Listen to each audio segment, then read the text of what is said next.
सबको राम राम एंड नमस्कार। आज है 7 अप्रैल। मार्केट डेली टाइम फ्रेम में देखा जाए तो ह्यूज गैप डाउन हुआ है।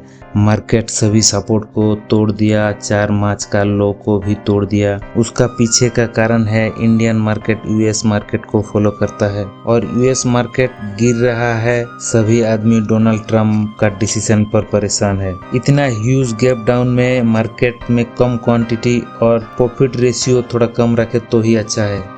सभी व्यूअर्स को मैं बोलना चाहता हूँ, वीडियो बनाने के लिए बहुत मेहनत लगता है, कृपया सब्सक्राइब कर दे, इसमें चैनल को थोड़ा बूस्ट मिलता है।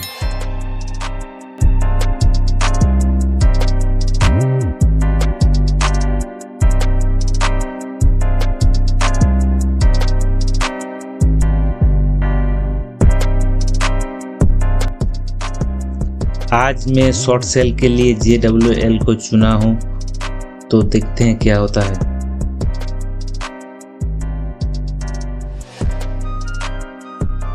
Wait and watch the live trade.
और मेरा ट्रेड करते ही JWL ऊपर चला गया। यही होता है मार्केट का गेम। Thanks for watching.